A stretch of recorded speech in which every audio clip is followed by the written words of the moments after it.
Greetings, I'm Dr. Sean Reed, author of The Dating Toolbox, available on Amazon.com.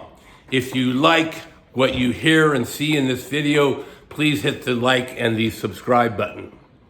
Okay, so what I want to talk about today is I want to talk about how to select a great first date. And this also applies for the second and third date. These general rules apply to all the dates early on in the dating process.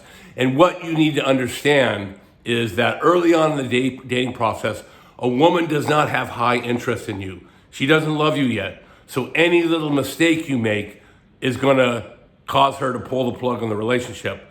So what dates do you pick to minimize the chance that you're going to throw up a red flag and to maximize the chance that you're going to raise her interest levels? I will tell you what it's not. It's not dinner and a movie. Dinner and a movie is the absolute worst first date idea. Dinner is especially bad. Here's why. If you go out to dinner, you're going to be sitting there talking for an hour, hour and a half.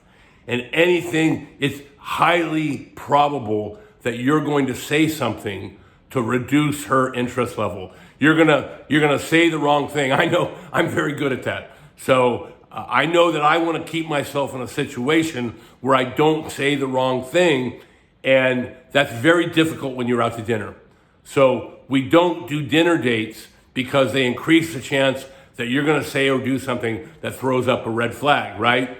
You might chew with your mouth open or something of that nature, or like I said, you might say the wrong thing. Another reason why we don't do dinner as a first date is if you go out to an expensive dinner, you spend $200, what message does that send to her?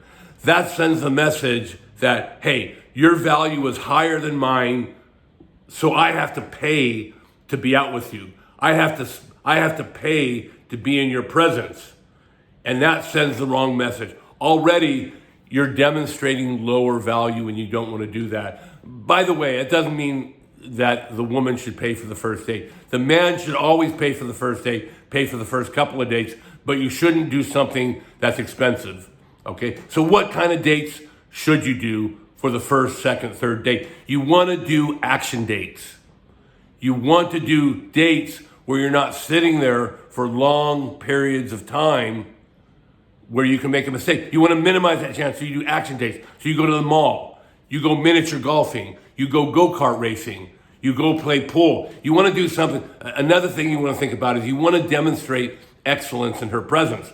So if you're good at miniature golfing or if you're good at pool, that's a great first idea. You're going to keep it fun. You're going to go to the mall. You're going to keep things moving, right? You're going to say, oh, wow, look at that guy. He's 7 feet tall. Or, oh, look at the shirt on that person, that gal over there, right? So you're going to keep things moving. You're going to keep things action-oriented, and you're going to keep things fun. And more importantly, you're going to minimize the chance of you doing something that will lower her interest level. Remember, guys, it's always about the woman's interest level.